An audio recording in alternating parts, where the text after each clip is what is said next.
వందనాలు తెలియజేస్తున్నాను. ఈ సమయంలో కొన్ని మాటలు, ఎక్కువ టైం కాకుండా కొద్దిగా దేవుని వాక్యాన్ని జ్ఞాపకం చేసుకుందాం. మనందరికీ తెలిసిన భాగము సామెతలు 22:6 ఒకసారి చదువుకుందాం. సామెతలు 22:6.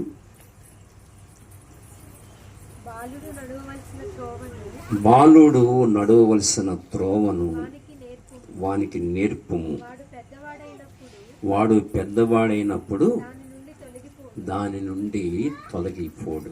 అంత చక్కటి మాటది దైవజ్ఞాని సొలొమోను మనకి తెలియచేస్తూ ఉన్నాడు. ఈ కూడిక ఉద్దేశం ఏంటంటే దేవుణ్ణి గణపరచాలి.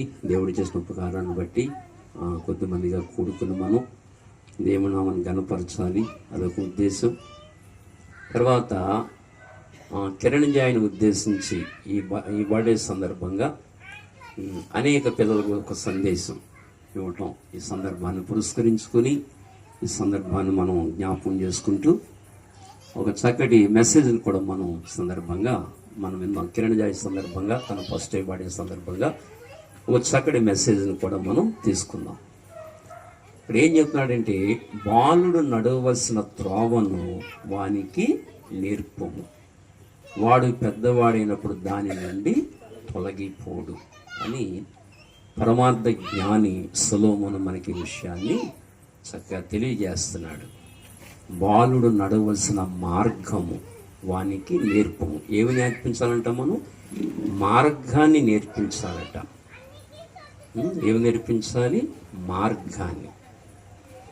ఇక్కడ మార్గము అనగా మనందరికీ తెలుసు, యేసు ప్రభు వారు యోహాను సువార్త 14:6 అంటారు కదా, నేనే మార్గము. ఇక్కడ మార్గము అనగా ఒక వ్యక్తి, ఆ వ్యక్తి ప్రభు అయిన యేసుక్రీస్తు వారు. ఆయన మార్గము, అంతేకాదు గొర్రెల పోవు ద్వారము. ఆయన చెప్పే మాటలు నేనే ద్వారము అంటాడు, నేనే మార్గము అంటాడు. మార్గం అనగా ఒక వ్యక్తి, నేనే జ్ఞానము అంటాడు. మార్గమైన ఆ వ్యక్తి జ్ఞానము కూడా. అంటే మన పిల్లలకి ఏమి నేర్పించాలంటే ఆ పరిశుద్ధ జ్ఞానాన్ని మనం నేర్పించాలి. ఆ పరిశుద్ధ జ్ఞానాన్ని మనం మన పిల్లలకి నేర్పించాలి. కనుక మార్గాన్ని నేర్పమన్నాడు. ఈ మార్గం ఏంటి అని మనం ఆలోచన చేస్తే దేవుని వాక్యం మనకు తెలియజేస్తూ ఉంది. యెషయా ప్రవచన గ్రంథము 35వ అధ్యాయము 8వ వచనములో ఈ విధంగా మనకి తెలుస్తుంది. దేవుని వాక్యం వివరిస్తుంది. చూడండి, యెషయా 35:8.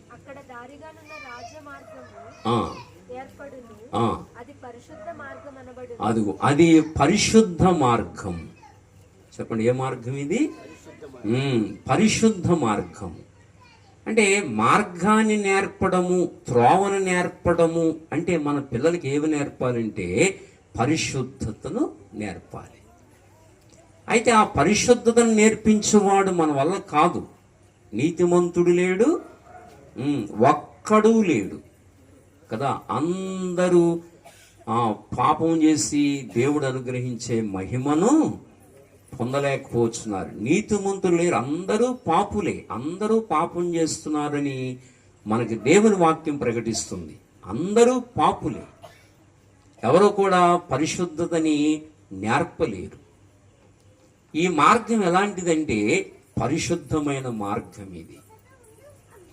యేసు ప్రభువారు పరిశుద్ధుడు.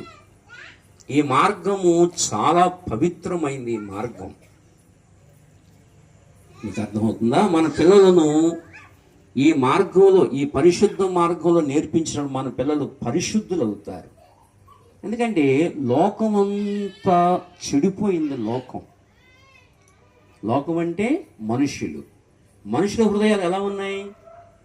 హృదయం అన్నిటికంటే మోసకరమైనది, అది ఘోరమైన వ్యాధి కలిది. అంటే లోకం అంతా టోటల్గా చెడిపోయింది. లోకం దినదినము మరింత భయంకరంగా కలుషితమైపోతున్న ఈ లోకములో చాలా భయంకరమైన ఈ లోకములో మన పిల్లల్ని ఇదిగో ఈ పరిశుద్ధ మార్గంలో, ఈ త్రోవలో మనం పెంచగలగాలి. ఆ జాగ్రత్తలు మనం తీసుకోవాలి. ఇదే మార్గం అంటే పరిశుద్ధమైన మార్గము, భక్తి మార్గము. యేసు ప్రభు పరిశుద్ధుడు, పాపమెరుగని పరిశుద్ధుడు ఆయన. హెబ్రీ 7:26 అది చెప్తుంది కదా, పవిత్రుడు, నిర్దోషి, నిష్కల్మషుడు, పాపుల్లో చేరక ప్రత్యేకంగా ఉన్నవాడు, ఆయన పరిశుద్ధుడు. పౌలు రోమాకు లేఖ రాస్తూ 1వ అధ్యాయం అంటాడు, యేసుక్రీస్తు శరీరమును బట్టి దావీదు సంతానముగా వచ్చాడు. ఈ మాట అర్థం చేస్తుంది. శరీరమును బట్టి దావీదు సంతానముగా వచ్చాడు. రెండో మాట, పరిశుద్ధమైన ఆత్మను బట్టి దేవుని కుమారుడిగా, మృతులలోంచి పునరుద్ధానుడైనందున దేవుని కుమారుడిగా ప్రభావంతో నిరూపించబడ్డాడు. శరీరమును బట్టి దావీదు సంతానముగా, పరిశుద్ధమైన ఆత్మను బట్టి దేవుని కుమారుడిగా, మృతులలోంచి పునరుద్ధానుడైనందున దేవుని కుమారుడిగా ప్రభావంతో నిరూపించబడ్డాడు. శరీరమును బట్టి దావీదు సంతానం, పరిశుద్ధమైన ఆత్మను బట్టి దేవుని కుమారుడు. అందుకనే మరణాన్ని జయించి బలవంతుడిగా, పరిశుద్ధుడు కనుకనే మరణాన్ని జయించి తిరిగి లేచాడు. ఈ పరిశుద్ధ మార్గంలో మన పిల్లల్ని పెంచగలిగితే మన పిల్లలకు మరణమే ఉండదు. ఏముండదు? అవును, మరణమే ఉండదు. వారు యుగయుగాలు జీవిస్తారు. ఎందుకంటే యేసు ప్రభు పరిశుద్ధుడు కనుకనే మరణాన్ని జయించి తిరిగి లేచాడు. బలవంతుడైన దేవుడు కనుక ఆయన ఎవరి హృదయాల్లో ఉంటారో ఆ పిల్లలకి ఏముండదు? మరణం అనేది ఉండదు. కనుక కిరణ్ జాయ్ పుట్టినరోజు సందర్భంగా ఈ మెసేజ్ మనం తీసుకుందాం. మన పిల్లల్ని అలా పరిశుద్ధ మార్గంలో మనం పెంచాలి. పిల్లలు, యవనస్తులు, పెద్దలు అందరూ కూడా ఈ మార్గంలో నడవాలి. అది పరిశుద్ధమైన మార్గం. అది ఈ విషయాన్ని మనం స్పష్టంగా అందరం ఎరగాలి. అందుకనే పరిశుద్ధుడు కనుకనే మరణాన్ని జయించి తిరిగి లేచాడు. ఎవరో పరిశుద్ధులు కాదు కనుకనే మరణించి కుళ్ళిపోతున్నారు సమాధుల్లో. తిరిగి లేచే శక్తి ఎవ్వరికీ లేదు. యేసు ప్రభు పరిశుద్ధుడు కనుకనే, దేవుని కుమారుడు కనుకనే మరణాన్ని జయించి తిరిగి లేచాడు. అందుకే త్రోవను నేర్పమన్నాడు. ఈ త్రోవ ఏదనగా భక్తి మార్గము, త్రోవనగా ఒక వ్యక్తి, ఆ వ్యక్తే యేసు ప్రభువా. మనం ఆయన అడుగు జాడల్లో మన పిల్లల్ని పెంచగలగాలి.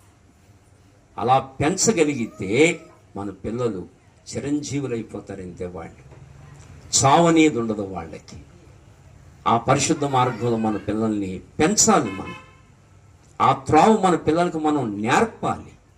వాడు బాలుడుగా ఉండగానే నేర్పాలి. కనుక ప్రసాదు, దుర్గా అలా పెంచాలి.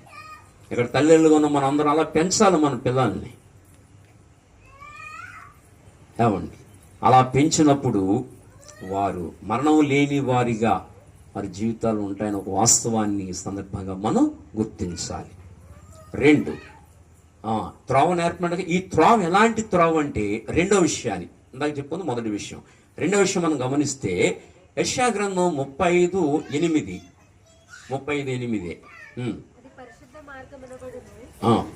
పై మాట అక్కడ దారిగానున్న అదిగో రాజమార్గం ఏర్పడును. చాలు. ఏ మార్గం? రాజమార్గము. అంటే మన పిల్లలకి ఏ త్రోవ నేర్పాలంటే రాజమార్గాన్ని నేర్పాలి.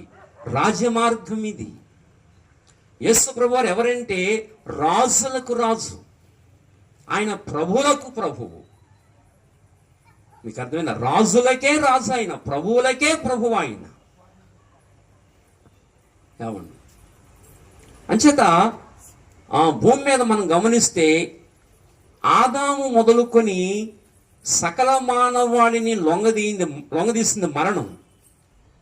అందరి మీద ప్రభుత్వం చేస్తూ, ఏలుబడి చేస్తూ, నేనే రాజుని, నేనే బలవంతుడిని, నా ముందు ఎవరైనా ఓడిపోవలసిందే అని ప్రగల్భాలు పలుకుతూ, అధికారాన్ని చెలాయిస్తూ, శాసిస్తూ, మానవుని భయపెడుతూ వచ్చింది మరణం. ఏలుబడి చేస్తూ వచ్చింది. అలాంటి బలమైన మరణాన్ని లొంగదీసిన వాడు, దాన్ని కోరలు విరిచిన వాడు యేసు ప్రభు. దేవుని నామానికి మహిమ కలుగును గాక. అందుకే రాజులకు రాజు. ఆ మరణం ముందు రాజులు కూడా ఓడిపోయారు.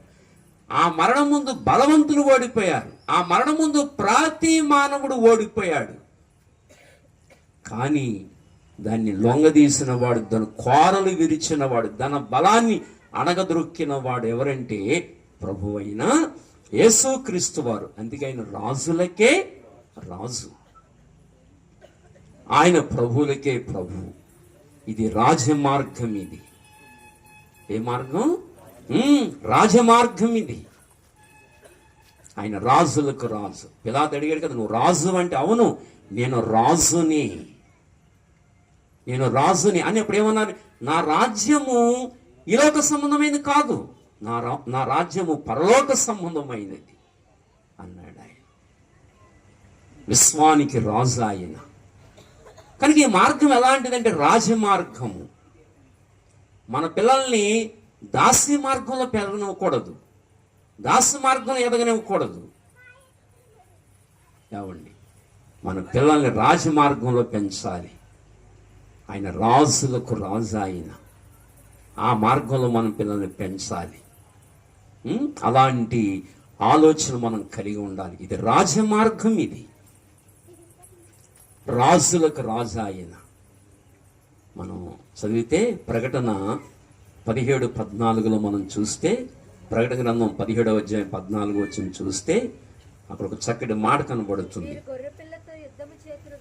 వీరు గొర్రె పిల్లతో యుద్ధము చేతురు కాని, గొర్రె పిల్ల చూసారా, గొర్రె పిల్ల ప్రభువులకు ప్రభువును, రాజులకు రాజునై ఉన్నాడు. అది సాగరు ఏమై ఉన్నాడు? గొర్రె పిల్ల ఏమై ఉన్నాడు? ప్రభువులకు ప్రభు, రాజులకు రాజు. గొర్రె పిల్ల సామాన్యుడు కాదు, ప్రభువులకే ప్రభు ఆయన, రాజులకే రాజు. భూమి మీదకి వచ్చినప్పుడు మిక్కిలి దీనుడై, సాత్వికుడై, తగ్గించుకుని వచ్చాడని లోకుగా చూడకూడదు ఆయన్ని. ఆయన సామాన్యుడు కాడా ఆయన. ఆయన రాజులకే రాజు, ఆయన ప్రభువులకే ప్రభు. మనం రక్షించడానికి దీనుడుగా వచ్చాడు. అది తగ్గించుకుని వచ్చారు ఆయన, దీనాతి దీనుడుగా వచ్చారు. అలాగని మనం ఆయన లోకుగా చూడకూడదు. ఆయన రాజులకే రాజు, ఆయన బలవంతుడైన దేవుడు ఆయన. ఇంకా ఆయనకంటే బలశాలు ఎవరూ లేరు. బలవంతుడాయన, సామాన్యుడు కాదు. పసిబాలుడు అనుకున్నారా? తగ్గించుకుని వచ్చాడు సామాన్యుడు అనుకున్నారా? ఎవరికి లొంగన మరణాన్ని లొంగదీసిన ఏకైక వీరుడు ఆయన.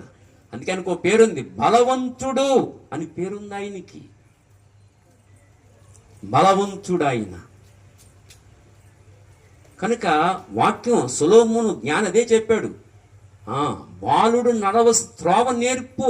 ఈ త్రోవ ఇలాంటిది, ఈ మార్గం ఇలాంటిది, అది పరిశుద్ధమైన మార్గం. అది ఆ మార్గంలో మనం పిల్లల్ని పెంచాలి. ఆ మార్గం ఎవరంటే ఒక వ్యక్తి, ఆయన యేసు ప్రభు. ఆయన పరిశుద్ధుడు. నేనే మార్గము అని చెప్పారు ఆయన. కనుక ఈ మార్గము పరిశుద్ధమైందని, ఈ మార్గము రాజమార్గం అని మనం గుర్తించాలి. అది ఈ మార్గంలో మన పిల్లలు పెరిగితే వాళ్ళు ఏమవుతారు? రాజులు అవుతారు. వాళ్ళు రాజులు. దేవుడేమో రాజులను చేయాలనుకుంటాడు, వీడేమో పాలేరులను చేయాలనుకుంటాడు. వీడు ఎవరు? సైతాను. మనం ఎవరి పార్టీ ఉండాలి? పాలేరు చేసేవాడు పార్టీయా, రాజుగా చేసేవాడు పార్టీయా?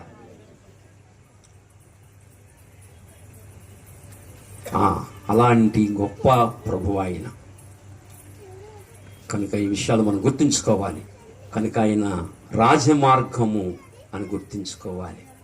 కనుక ఈ మార్గం ఎలాంటిది? రాజమార్గము అని మనం గుర్తుపెట్టుకోవాలి. తర్వాత ఇంకొక మాట చెప్పి నేను ఎదురికి వెళ్తాను. తర్వాత ఇంకొక మార్గం ఏదనగా, రోమిలకు రాసిన పత్రిక 3వ అధ్యాయము 18వ వచనం చదువుదామా? రోమా 3:18. వారి కన్నుల ఎదుట ఆ, శాంతి మార్గము వారు ఎరుగరు. శాంతి మార్గం ఇది. ఏ మార్గం అమ్మ? అందరూ చెప్పాలి, ఏ మార్గం? అందరూ చెప్పండి, ఏ మార్గం? శాంతి మార్గం ఇది. శాంతినిచ్చే దేవుడు ఈయన. యేసు ప్రభువారు శాంతినిచ్చే దేవుడు ఆయన. శాంతి మార్గం ఇది. అక్కడ శాంతి మార్గం వారు ఎరుగరు అన్నాడు. అంటే ఎవరు ఎరగరంటే ఆ పాపుల గురించి మాట్లాడాడు. అక్కడ భక్తిహీనుల గురించి మాట్లాడాడు. పాపులు ఈ శాంతి మార్గం ఎరగరు. ఇది శాంతి మార్గం ఇది.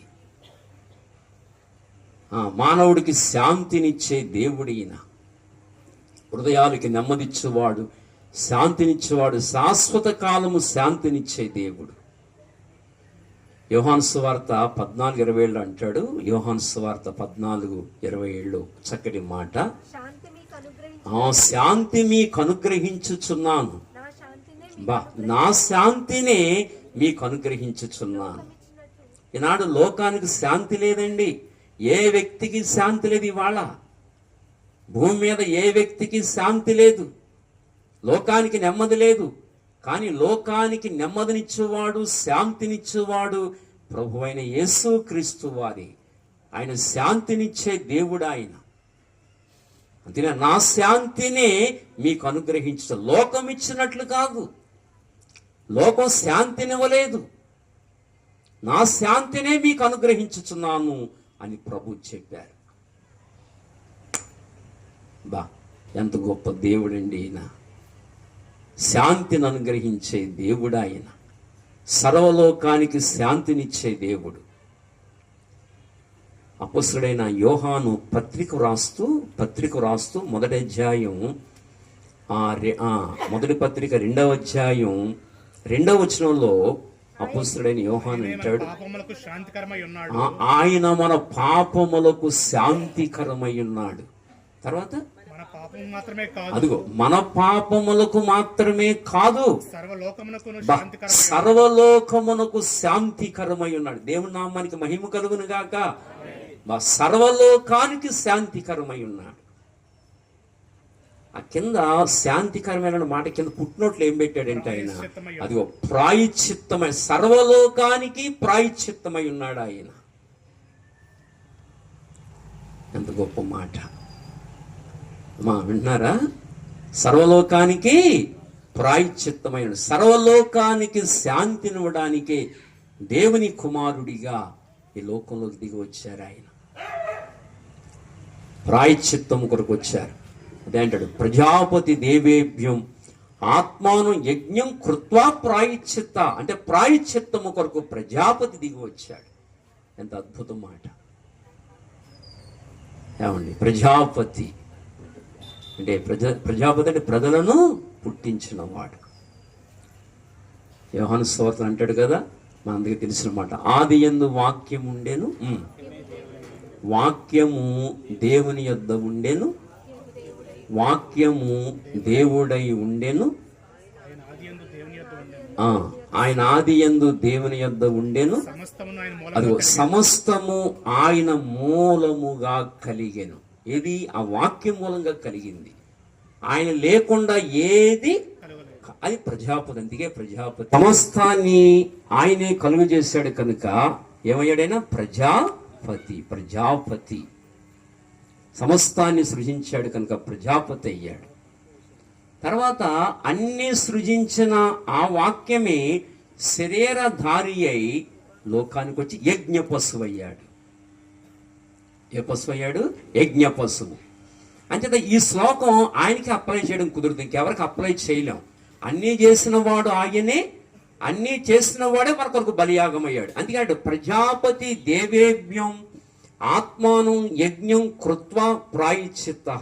అంటే ప్రాయశ్చిత్తము కొరకు ప్రజాపతి బలి కావాలన్న మాట ఇది ఒక యేసునాథునికి మాత్రమే అప్లై చేయగలం, ఇంకెవరికి అవ్వదు. అది అంటే ఎవరు ఏ సృష్టి చేయలేదు కాబట్టి, ఎవరు సృష్టికర్తలు కారు కాబట్టి ఆ శ్లోకం ఎవరికి అప్లై చేయలేము. ఇంకా అన్నీ సృజించిన వాడే బలియాగం చేశాడు. ఆ వాక్యం అన్ని సృజించింది. ఆ వాక్యమే శరీరధారి అవతారం ఎత్తి పరిశుద్ధుడిగా కన్యక గర్భం ద్వారా లోకానికి వచ్చి యజ్ఞము చేశాడు. ప్రాయశ్చిత్తం కొరకు ఆయనే బలియాగం అయ్యాడు. ఆయన తప్ప ఇంకెవరు కాదు. అది ఈ శ్లోకం ఆయనకి అప్లై చేయాలి. అందుకనే యాజ్ఞవల్క్య మహర్షి చెప్పిన మాట కూడా ఆయనకి అప్లై చేయాలి. అస్తోమా సద్గమయ, తమసోమా జ్యోతిర్గమయ, మృత్యోర్మా అమృతంగా. ఆ శ్లోకం ఎవరికి అప్లై చేయలేం, ఆయనకి మాత్రమే. ఎందుకంటే మృత్యోర్మా అమృతంగమయ, మరణాన్ని జయించి తిరిగి లేవాలి అంటే అతడు పరిశుద్ధుడై ఉండాలి. అతనికే సాధ్యపడుతుంది. అతడు పరిశుద్ధుడై ఉండాలి. ఆ పరిశుద్ధుడు ఎవరని మనం ఆలోచన చేస్తే చరిత్రలో యేసునాథుడు, ఆయన తప్ప ఇంకెవరు లేరు. మరణాన్ని జయించిన వాడు ఆయనే. అదే బైబిల్ కడుకోసరికి బైబిల్ చెప్తుంది కదా, యేసునందు విశ్వాసం ఉంచడం మరణములో నుండి జీవములోనికి దాటి ఉన్నాడు. ఎంత గొప్ప అద్భుతమైన మాటలండి ఇవన్నీ. ఎంత అద్భుతం కదా ఈ మాటలు. అవునండి, శతపథ బ్రాహ్మణమునందు ఒక మాట, ప్రజాపతి యజ్ఞం అన్నాడు. అంటే ప్రజాపతి యజ్ఞము చేయాలి. ఎలా చేయాలి? తస్య ప్రజాపతేర్ధమేవ మత్యమాసీరార్థం అమృతం అన్నాడు.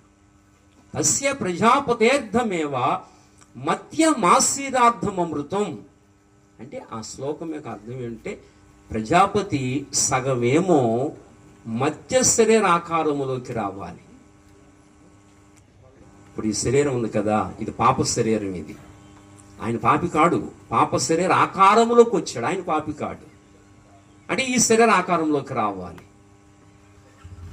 మనందరం రక్త మాంసం కలిగి ఉన్నాం కదా, ఈ శరీర ఆకారంలోకి రావాలి. కానీ ఆయన పాపి కాడు. పాప శరీర ఆకారంలోకి పంపించాడు రోమ 8:4. దేవుడు తన సొంత కుమారుని పాప శరీర ఆకారముతో పంపి అన్నాడు. కనుక ఈ శరీరంలోకి వచ్చాడు. వచ్చి ఈ శరీరం ద్వారా సిలువలో బలియాగమయ్యాడు, మరణించాడు. ఆ తర్వాత అమర్త్య శరీరముతో మృత్యువును ఓడించి, ఎంత అద్భుతమైన మాట. అమర్త్య శరీరంతో అంటే మరణము లేని శరీరముతో, మహిమ శరీరంతో, అమర్త్య శరీరంతో మృత్యువును ఓడించి తిరిగి లేచునని శతపథ బ్రాహ్మణం నందు చెప్పాడు. ఆ శ్లోకం మళ్ళీ ఎవరికి అప్లై చేయలేం, ఈయనకి అప్లై చేయగలం. ఆయనకి ఎవరికి సరిపడదు అది. మహిమ శరీరంతో వచ్చిన వాడు ఆయన ఒక్కడే, మృత్యువును ఓడించిన వాడు ఆయన ఒక్కడే, ఇంకెవరి వల్ల అవ్వదు. ఎంత అద్భుతకరుడు ఆయన, ఎంత ఆశ్చర్యకరుడు. అందుచేత మనం గమనిస్తే ఇది ఏ మార్గం అంటే, 1 పరిశుద్ధ మార్గంగా చూసాం, 2 రాజమార్గం కింద చూసాం, 3 శాంతి మార్గము. ఎందుకంటే ఆయన సర్వలోకమునకు ప్రాయశ్చిత్తమై ఉన్నాడు. ఆయన సర్వలోకానికి శాంతికరమై ఉన్నాడు. ఆయన యేసు ప్రభు లేకుండా చనిపోతే అగ్నిగుండం కాదండి, ఎంతకాలం? యుగ యుగాలు శాంతి ఇంకెక్కడ ఉంటుంది మనిషికి? కోట్ల ఆస్తుండి భూమి మీద ఒక 70 సంవత్సరాలు 80 సంవత్సరాలు సుఖాలు అనుభవించవచ్చు. పోయి ఆస్తులుండి, బిల్డింగుల మీద బిల్డింగులుండి, 100 ఎకరాల పొలాలుండి, బ్యాంక్ బ్యాలెన్స్లుండి, కోట్ల రూపాయలు ఉంటే పోనీ శుభ్రంగా తిని ఒక 100, ఒక 110, 120, 70, 80 హాయిగా బతకొచ్చు, అది సుఖంగా కాంత. ఆ తర్వాత ఎంతకాలం బాధపడాలి? ప్రభు లేకుండా యుగ యుగాలు శాంతి ఎక్కడ ఉంటుందో వాడికి ఇంకా. అందుచేత శాంతినిచ్చువాడు ఎవరంటే యేసు ప్రభువే. అంటే ఈ మార్గము శాంతికరమైన మార్గం. ఈ త్రోవ శాంతికరమైన త్రోవ ఇది. అందుకే మన పిల్లల్ని ఈ త్రోవలో పెంచాలి. దర్శనము కలిగి, హృదయం లోతుగా తెరవబడి, మనోనేత్రాలు బాగా వికసించబడి, ప్రభువుని స్పష్టంగా చూస్తూ మన పిల్లల్ని ఈ త్రోవలో చక్కగా పెంచగలగాలి, శ్రద్ధ వహించి పెంచగలగాలి. అందుకే చెప్పాడు ఆ చక్కటి మాట. ఏమన్నాడు? మూలవాక్యం ఏమన్నాడు? బాలుడు నడవలసిన త్రోవను వానికి నేర్పుము, వాడు పెద్దవాడైనప్పుడు దాని నుండి తొలగిపోడు. ఎంత అద్భుతం మాట ఇది. అందుకే శ్రద్ధ వహించాలి మన పిల్లల ఎడల.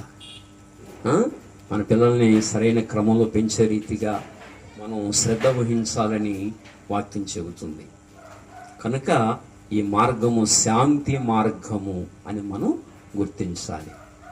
ఓకేనా? ఏం చెప్పుకున్నాం? 3 విషయాలు చెప్పుకున్నాం.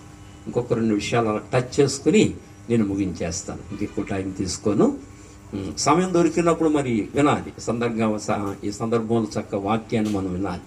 కనుక 3వది శాంతి మార్గాన్ని మనం చూసాం. కనుక ఎవరైతే ప్రభు దగ్గరికి వచ్చి ప్రభు విషయం గ్రహించి ఆ వివేచనతో వివేకంతో విషయాన్ని గ్రహించి ప్రభువా నేను పాపిని తండ్రి అని నిజంగా ప్రభు దగ్గరికి వచ్చి మరి ఆయన కార్చిన రక్తంలో జన్మ కర్మ పాపములు కడుక్కొని ప్రభువుని అంగీకరించి పరిశుద్ధులైతే ఈ శాంతి మార్గంలోకి వస్తే వారు యుగయుగాలు శాంతిని అనుభవించగలుగుతారు. నిజంగా హృదయంలో మనకు గొప్ప శాంతిని ఇచ్చాడు దేవుడు. చనిపోతే దేవుని రాజ్యంలో ఉంటాను, ఒక శుభప్రదమైన నిరీక్షణ దేవుడు మనకిచ్చాడు. ఇవాళ మన హృదయాలు ఎంతో శాంతి ఉంది, గొప్ప శాంతి ఉంది. నా పాపాలు క్షమించబడ్డాయి, నేను జీవాధిపతిని కనుగొన్నాను, విశ్వ చక్రవర్తిని సృష్టికర్తని కనుగొన్నాను, అంతములేని దేవుణ్ణి కనుగొన్నాను. నేను గొప్ప ఆనందం.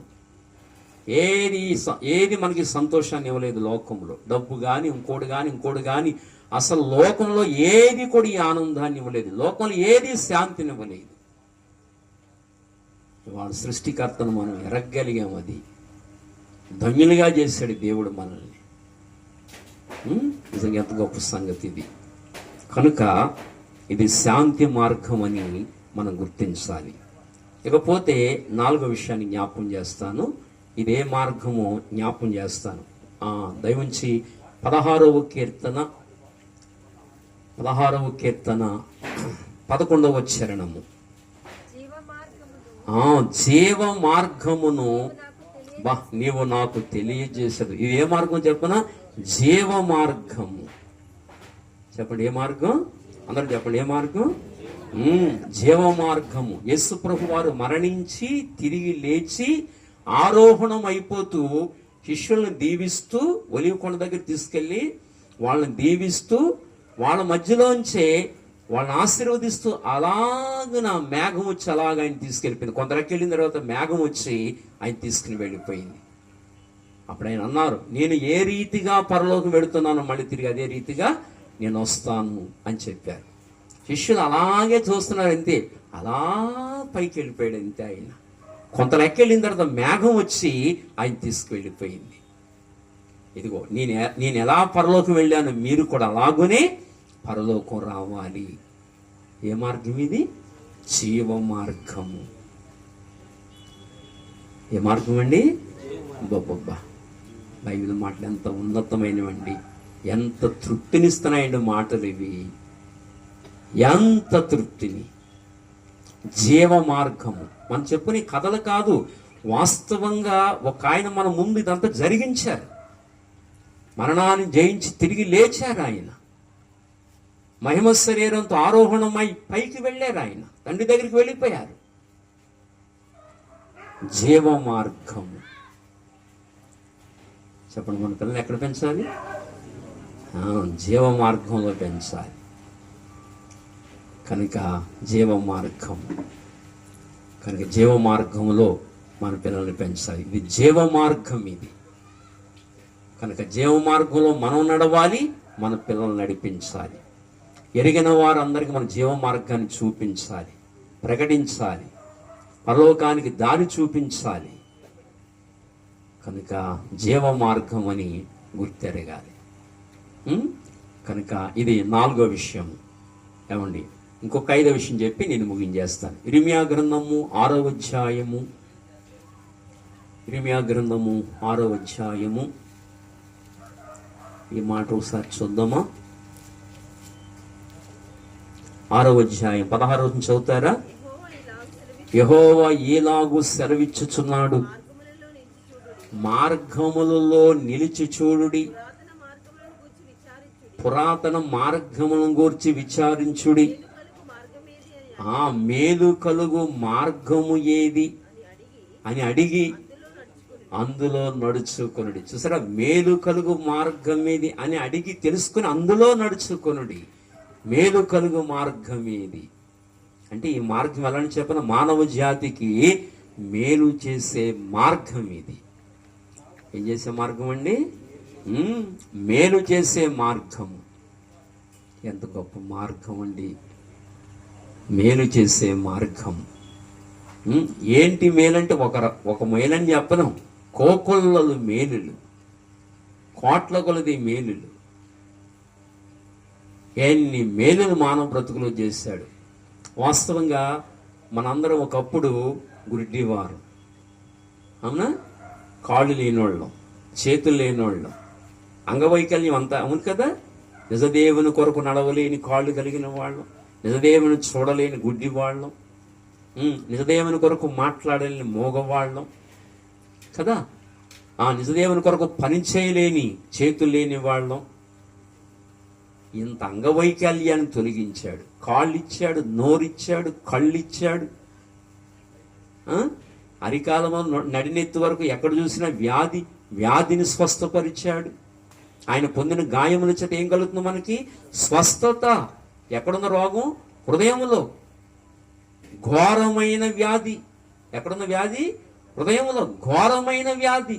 ఆ వ్యాధిని బట్టి ఆత్మకి మరణం. పాపముల చేత అపరాధముల చేత మీరు సచ్చిన వారిని ఆయన మిమ్మల్ని క్రీస్తుతో కూడా బ్రతికించెను. క్రీస్తుతో కూడా బ్రతికించెను. ఎన్ని మేలులండి ఇవన్నీ, ఎన్ని మేలులు. అందుకే ఇది ఏ మార్గం అంటే మేలు చేసే మార్గం ఇది. అందుచేత ఏం చెప్పాడు మూలవాక్యం? ఏమన్నాడు? బాలుడు నడవలసిన త్రోవను వానికి నేర్పము, వాడు పెద్దవాడైనప్పుడు దాని నుండి తొలగిపోడు. ఈ మార్గం ఏంటి? ఇంతవరకు చూసాం మనం. ఇలాంటి ఉన్నతమైన మార్గంలో, ఇంత శ్రేష్టమైన మార్గంలో మన పిల్లల్ని పెంచుదాం.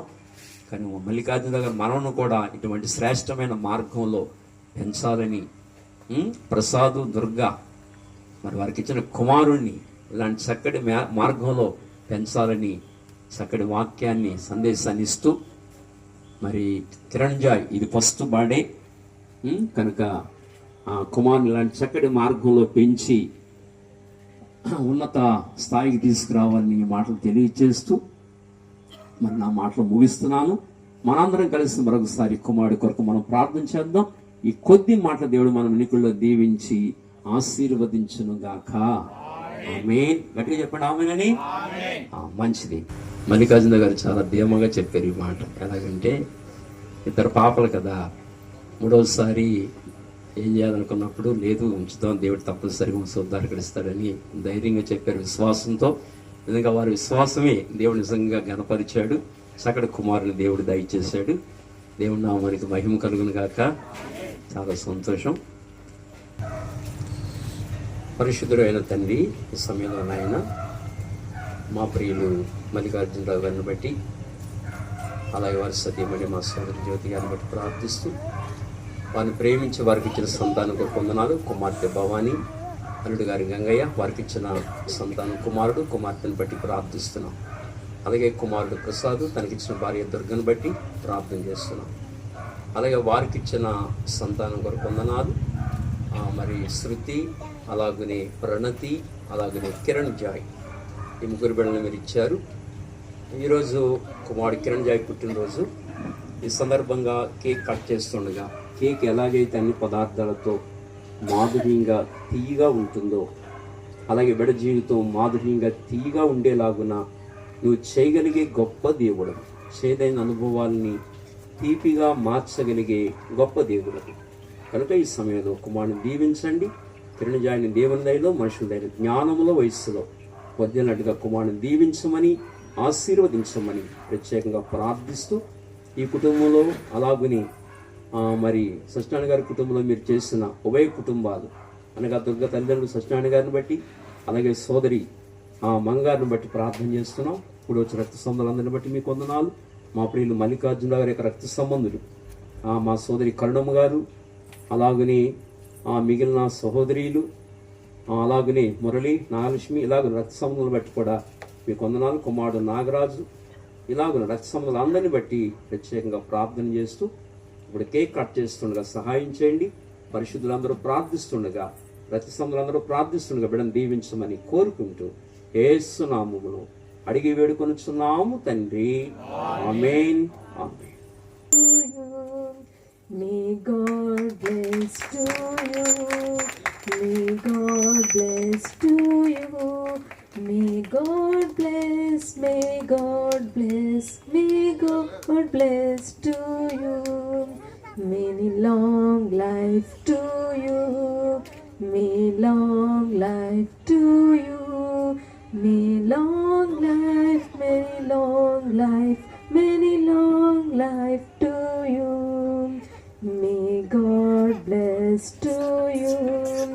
May God bless to you. May God bless. May God bless. May God bless to you. Happy birthday to you. Happy birthday to you. Happy birthday, happy birthday, happy birthday to you. దేవుని నామానికి మహిమ తెచ్చుకున్నారు. చిన్న ప్రార్థన చేద్దాం. మరి మీరు అందరూ cake తినిపించవచ్చు. ప్రార్థన అయిపోయిన తర్వాత చక్కగా తినిపించండి. ప్రార్థన చేద్దాం. ప్రేమ కలిగిన మా మహాపరిశుద్ధ పరమ తండ్రి, ఈరోజు మా ప్రియులు మిదాసులు అల్లం మల్లికార్జునరావు గారు వారి సతీమణి గారిని బట్టి ప్రత్యేకంగా ప్రార్థిస్తూ మరి మనవడి యొక్క పుట్టినరోజు సందర్భంగా ఇలా మమ్మల్ని అందరినీ పిలిచి దైవజనులుగా మమ్మల్ని పరిశుద్ధులని వారి రక్త సంబంధ బంధుమిత్రులను పిలిచి వారి కుమార్తె అల్లుడు గారు ఇలాగ అందరినీ పిలిచి ఈ కార్యక్రమాన్ని ఈ రీతిగా జరిగించారు. అందుని బట్టి నీకు స్తోత్రాలు. కనుక కుమారుని దీవించండి, కిరణ్యాయిని మీరు ఆశీర్వదించండి. గడిచిన సంవత్సరం అంతా ఎంతో క్షేమముగా కాపాడి మరొక నూతన వసంతం బిడ్డ జీవితంలో మీరు మీ దయా కిరీటం చొప్పున అనుగ్రహించారు. అందుని బట్టి నీకు వందనాలు. చేసిన మేలు కొరకై వందనాలు. చక్కటి కుమారుడి మీరు ఇచ్చినందుకు వందనాలు. ఇదంతా మీరు చేసిన మేలైన ఉపకారం అని జ్ఞాపం చేసుకుంటూ మీ పాదాలకి వందనాలు, స్తోత్రాలు, కృతజ్ఞతాస్తుతులు చెల్లిస్తున్నాం. గర్భఫలము యెహోవా ఇచ్చు బహుమానము అని తెలియజేస్తున్నారు. కుమారులు యెహోవా అనుగ్రహించి స్వాస్యమని తెలియజేస్తున్నారు. కుమారుడికి 2 కుమార్తెలను కుమారుని దయచేశారు. ఆ కుమార్తెకి అనగా గంగయ్యకి భవానీకి కుమార్తెను దయచేశారు.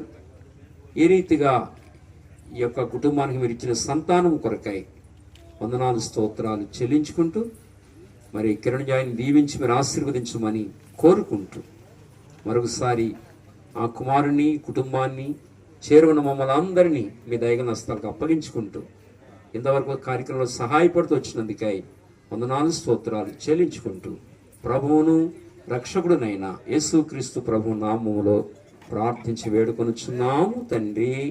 ఆమేన్.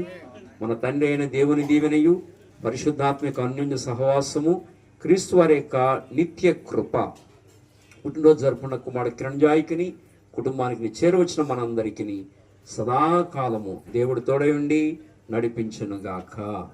ఆమేన్. ఆమేన్. అందరికి వందనాలండి. అందరికి వందనాలండి. వచ్చిన మీకు అందరికి వందనాలు. చక్కగా భోజనం చేసి అందరూ వెళ్ళాలి. ఒక మాట చెప్తాను. ఎలాగంటే మరి మొదటిగా 2 ఆడపిల్లని ఇచ్చారు. నేను అప్పుడు ప్రార్థన ప్రభావాన్ని చిత్తానుసారమైన బహుమానులు ఇమ్మని ప్రార్థన చేశాను. 2 ఆడపిల్లని ఇచ్చారు. తర్వాత మరి వీళ్ళేమో ఆపరేషన్ చేయించేద్దామన్నారు. నేను అలా కాదు, కుమారుని ఇస్తాడు, ప్రార్థన చేద్దామని చెప్తూ వచ్చాను. అలాగే సంఘము సేవకులు అలాగే నేను కూడా ప్రార్థన చేస్తూ వచ్చాను. ప్రార్థన ఇంకా నీ చిత్తానుసారంగా అనలేదు. ప్రభా నా కుమారుడికి వారసుని అని ప్రార్థన చేస్తూ వచ్చాను. 3వసారి తప్పనిసరిగా ఆ దేవుడు ఆ కుమారుని ఇచ్చాడు. కనుక మీ అనుదిన ప్రార్థనలో మీరు జ్ఞాపకం చేసుకోండి. ఆ కిరణ్ జాయ్ కొరకు జ్ఞాపకం చేసుకోండి. చిన్న గుండెలో చిన్న ఊదు ఉంది కనుక మీ ప్రార్థనలో జ్ఞాపకం చేసుకోమని మిమ్మల్ని కోరుతూ నా మాటలు ముగిస్తున్నాను.